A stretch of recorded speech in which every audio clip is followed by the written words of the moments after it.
So sometimes you might know that you might know thousands of people, especially in the business world, and you cannot like connect all the time with them. But if they follow you and if your content is worthwhile for them to follow you, they still feel very connected to you.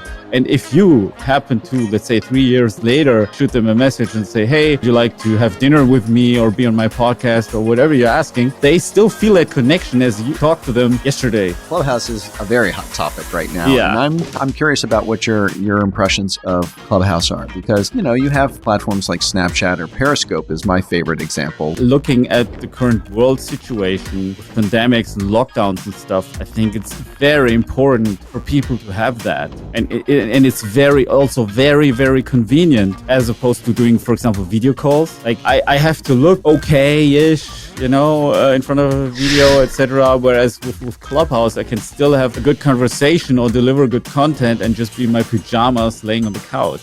A lot of times I'm having a thought about some kind of product, and then like 1 minute later I see it like presented to me on Instagram or Facebook or whatever, and it's kind of like, how can they know? Like, this is crazy, and it's random stuff.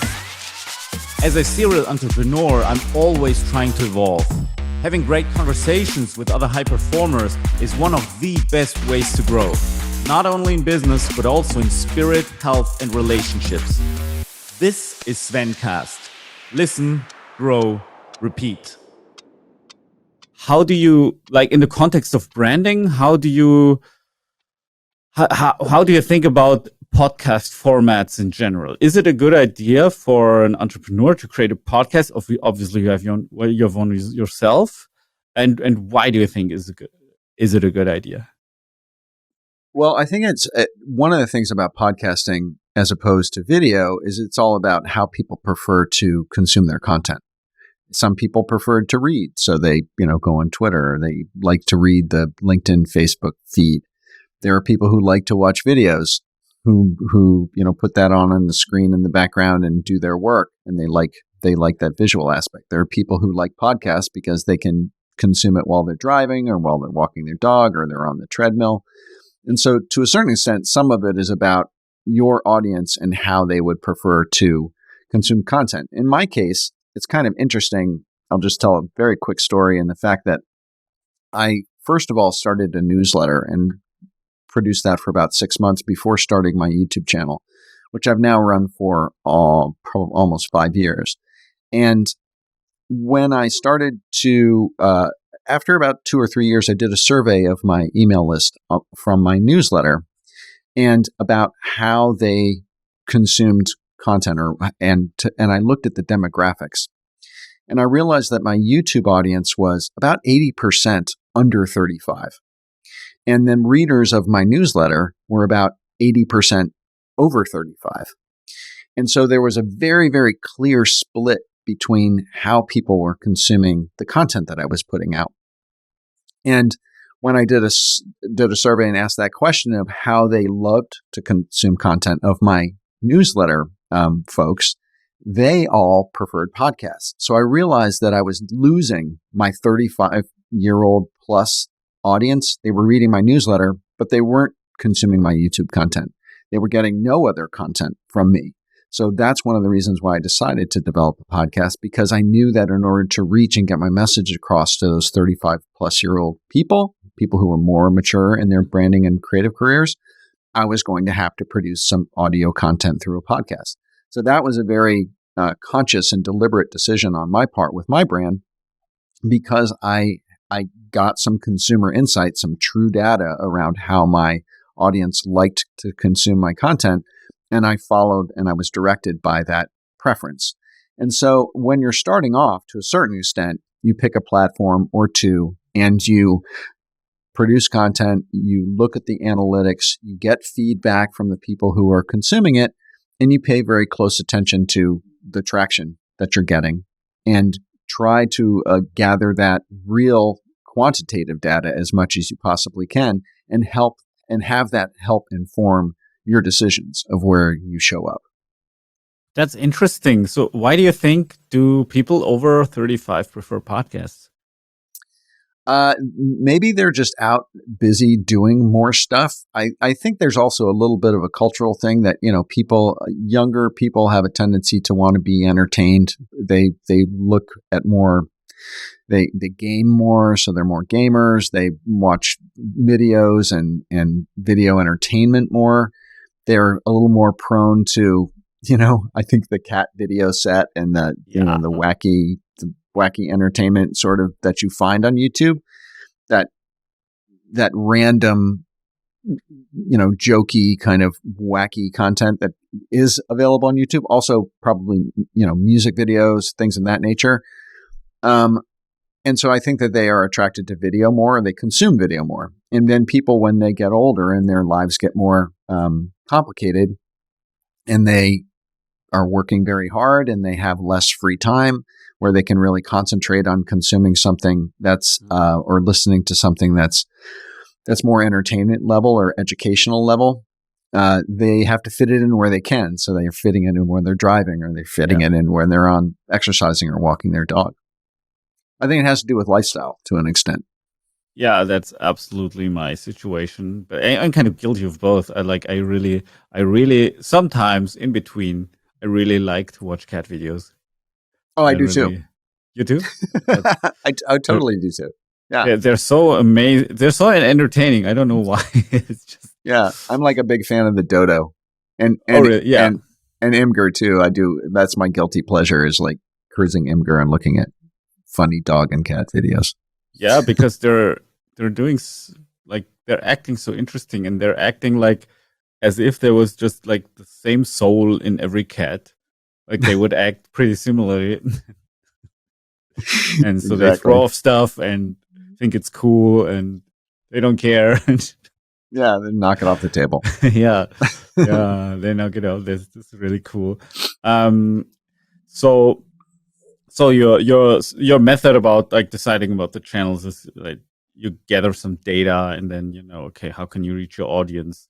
I approached it here like, okay, this podcast that you're now in is on YouTube and on the podcast channels like Spotify and Apple Podcasts, etc. So we got that covered like by this week, because I think what I love about podcasts, I like the general idea is, I was thinking, okay, how can I create content marketing as effectively and efficiently as possible?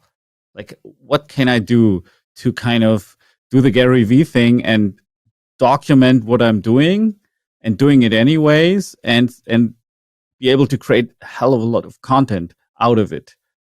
It's very hard. For example, like there's these podcasts or YouTube videos where people are just talking on their own. So they're giving kind of a lecture, and it's very hard to do. For me, that's what I do. Yeah.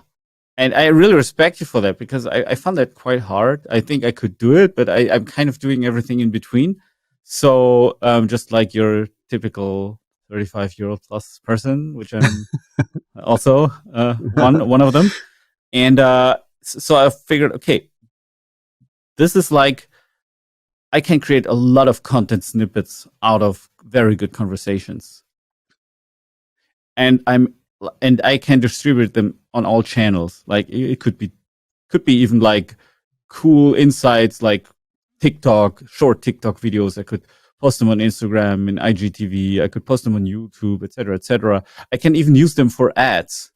Like when I want to advertise whatever, then I just take a cool content snippet, and the main thing is it creates value, has a good energy about it, and it's high quality. Like especially the sound. The video doesn't necessarily have to be, in my opinion, but the sound is really important for that purpose. So I found it was so efficient, because also people who follow you, they can still stay in connection with you. So sometimes you might know thousands of people, especially in the business world, and you cannot like connect all the time with them. But if they follow you, and if your content is worthwhile for them to follow you, they still feel very connected to you. And if you happen to, let's say 3 years later, shoot them a message and say, hey, would you like whatever to have dinner with me or be on my podcast or whatever you're asking, they still feel that connection as if you've talked to them yesterday. So I was like, oh, that's the lazy man's approach, or let's say the one who needs efficiency. That was kind of my thinking as well. Next to it's a new challenge, it's exciting, and I'm bringing myself out. And if I didn't want to, but yes, now that I feel like I have to, I really do it full force and do it as good as possible and create all these content pieces, and that will also hopefully benefit the brand. This is what I believe. So you were talking about, okay, some with some personal brands, they don't drive the company that much, and with others, yes. And I just hope that, for example, creating this podcast and bringing all that content out that I do, which is supposed to be educational. So I want people to learn from that stuff that we're talking about, and learn from my experience. That's why I'm bringing my journey into it, because it makes it easier to document, so that I get all these aspects covered like in one act. So I have a lot of content. I did some good networking. People can stay in touch with me even if I don't can meet with them and have coffee with them all the time, which is anyway pretty close to impossible nowadays, or it has become, especially in Europe. So yeah, I think it's very smart, in my opinion, to do podcasting, and it's also like the thing that you can inspire a lot of people. So it also has this impact. So I think like a good podcast alone can inspire thousands of people that themselves, especially if they're entrepreneurs, and that's why I'm passionate about entrepreneurs, that can really change the world. And that would be, in my opinion, the coolest branding ever. Like imagine, like you have participated helping people changing the world and being kind of a leverage for them. It's like, I'm so passionate about that. I love it. Yeah, I think, what you were talking about before was about repurposing content. And that is so important because, I mean, when I started my YouTube channel, I actually sat down and made the concentrated decision around, should I do a YouTube channel or should I start a podcast? I'm going to do one. And because I'm a visual branding guy, a design guy, I thought, well, first of all, YouTube, you can always strip the audio and turn it into a podcast. So you can repurpose the audio to a podcast, but you can't show visuals on a podcast. So if I'm going to do anything having to do with design or need to show any visuals, YouTube would be better for me because I can show visuals. And then if I need to repurpose it to a podcast, I can, which is what I do. Sometimes I take solo shows on YouTube and I will represent the content on a solo show on my podcast. Or like this situation where we're doing a podcast, but we're recording it, you'll put this video up on YouTube, and I do the same thing with my podcast. I record them and I post them on YouTube. So my plus 35-year-old audience will listen to it on my podcast, and my 35-year-old and younger audience will watch it on YouTube. And so that content repurposing is an entire science. And as you said, you can make audiograms and you can take audio snippets. I also take a lot of my YouTube videos and I have them transcribed and I give them to a copywriter of mine, and she turns them into, fully fledged blog articles with links and backlinks and stuff like that. So you can also create written content out of your audio or video content as well, and post that on LinkedIn, post it on your blog. And so it's all about the expansion of your message to make sure that no matter how people want to consume it or what their preferences are in consuming it, that you're making it available to them in that kind of a format. Yeah, absolutely. It's really about efficiency because, there is more and more and more channels coming. There's more and more platforms.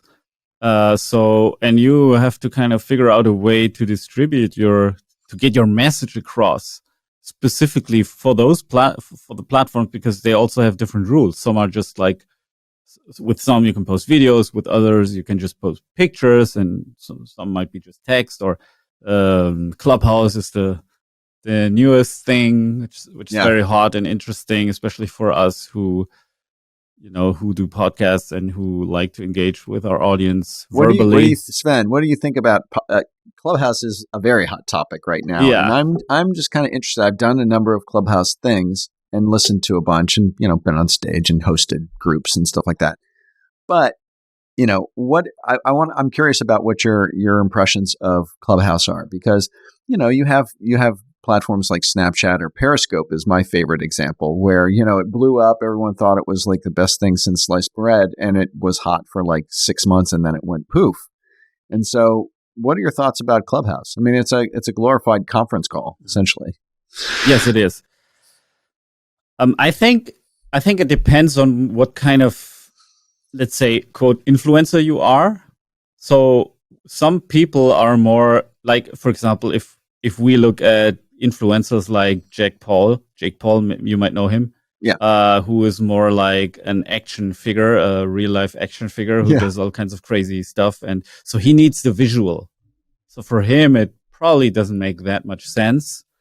However, if people are more, let's say, what I call a content driven, like people who talk about stuff that might be more intellectual or complicated, where you don't need constant visual stimulation, I think for them it makes sense, especially because I think if you also think about from the perspective, and this is the same with our podcast, for example, why I intentionally wanted to have this conversational format is, yeah, it's easier for us as the creators, but for the consumer as well. For the consumer, it's way easier to listen to a conversation as opposed to a monologue. Like way easier. And Clubhouse kind of amplifies that. Of course, if it has this special twist that all kinds of people talk and you're kind of dependent on the moderator, and maybe he or she is good or bad, or you're the moderator. So you really need to be very intentional about, and you have to have a plan of what you want to accomplish here. You have to have a goal, and you have to be able to bring your message across instead of just being there and just talking about whatever comes to your mind. So I think it can be a big leverage, but it also, if you do it wrong, it can be a big time waster. But yeah, looking at the current world situation with pandemics and lockdowns and stuff, I think it's very important for people to have that. And it's very, very convenient, as opposed to doing, for example, video calls. Like video calls are just, I have to look okay-ish, in front of a video, etc. Whereas with Clubhouse, I can still have like a good conversation or deliver good content and just be in my pajamas laying on the couch. Right. Which is pretty cool. And it kind of plays into the human, let's say, a laziness. So it's easier to have a Clubhouse, for example, conversation than what we're doing right now. Let's face it. Yeah. So I think it has a future, short, quickly said, and it can be a good thing for you if you have if your audience likes content where you talk deeply about deep topics or something. Yeah, I agree with you. I think definitely has blown up more than it would have if it wasn't for the pandemic. I also agree with you that I think that your MC capabilities, your stage management capabilities of the crowd is really critical. And it is your ability to herd cats. I mean, because I've been on groups where there's like 25 people on stage, and 2,000 people in the audience, and you're like, why are there 25 people on the stage? And they're not going to be able to talk, and it just seemed a little overwhelming and confusing. But then I've been on ones that felt, great, and so I think it's a very interesting format. And as any new platform, it's going to evolve and change, and they've already had some hiccups in terms of, controlling people who are disruptors and things of that nature. So, it's going to be cool to see how it evolves.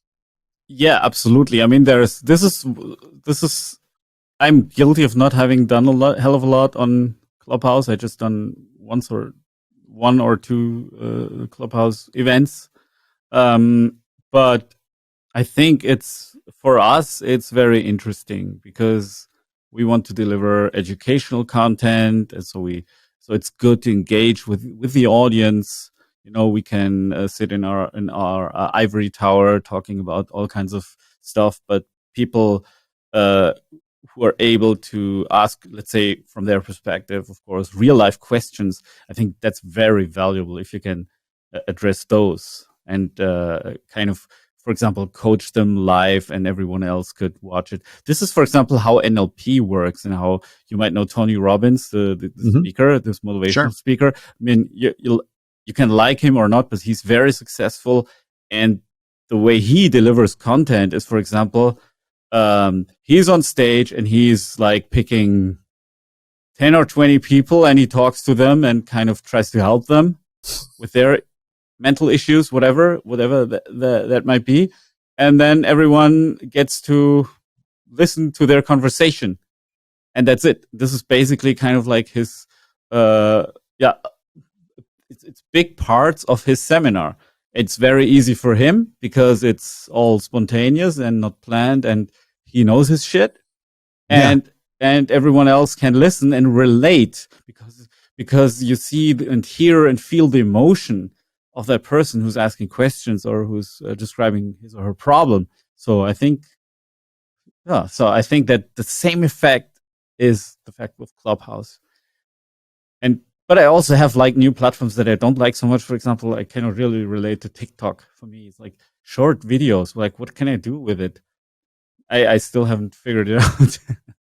Yeah, I have stayed off of TikTok, but mostly due to the fact that of what I've read about its spyware capabilities in terms of how it sucks data out of your phone. I mean, I've talked to a number of developers who say that TikTok's invasion of your data on your phone and how it feeds it back to servers in China is unprecedented in terms of how much information, personal information, it sucks from you. And, from your contacts to your videos, to your photos, to, your entire address book, all that sort of stuff. I haven't even installed it on my phone because it just terrified me when I read about it. And you have to question any platform that's so addictive and completely free as to what was in it for them, Yeah. With those things, when it's free, if it's free, like you're the product. Yes, exactly. It's that famous cartoon with the pigs, right? Yeah. You're the product for sale. Yeah, absolutely. Yeah, that's why the government in the US wanted to ban TikTok. That's probably the reason. And I think it's right. I mean, I just don't agree if companies become too powerful and suck up all your data and do whatever. I don't know. It just feels better if you have some control over it. It's crazy. Yeah, I mean, some people are perfectly happy giving up their personal data if they feel that they can get a more personalized experience out of it from what you've learned about them. But then there are folks who are having their data cataloged, but they are not getting any kind of real benefit out of it other than being served up more targeted advertising. But some people like that. Yeah, for me, it just feels spooky, like a lot of times I'm having a thought about some kind of product, and then like 1 minute later, I see it like presented to me on Instagram or Facebook or whatever. And it's kind of like, how can they know? Like, this is crazy. Like, and it's random stuff. For example, I was thinking about, okay, right now I'm in Switzerland and I don't have like a truck because, the roads are very narrow in Switzerland, etc. So I was like, okay, I might need something to put on the top of my car to be able to transport, for example, ski stuff or something. I was just thinking that, and then I for the first time in my life, I saw an ad for this stuff like 1 minute later, and it's just like, this is crazy. Or I was on a whole other device, like on some random computer, I was shopping special Montclair jackets of this brand Montclair.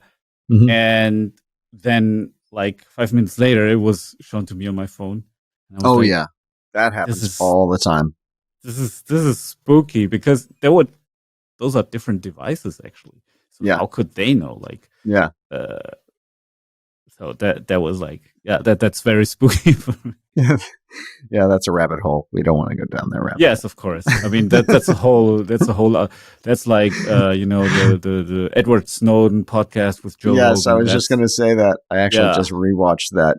Yeah, I I think it's movie. a 3-hour conversation or so. Yeah, it is, and it's one that can get very dark. I don't want to go there. Oh yeah, absolutely. All right. So Philip, thank you very much for being here, for having me. Absolutely, Sven. This has been an awesome conversation. It's really been fun talking to you. And congratulations on Digistore and on Digistore 24. Let's say the whole thing. And Code Channel, amazing platforms. And anyone who's listening who hasn't checked those out definitely should. Thank you so much. See you next time. Take care.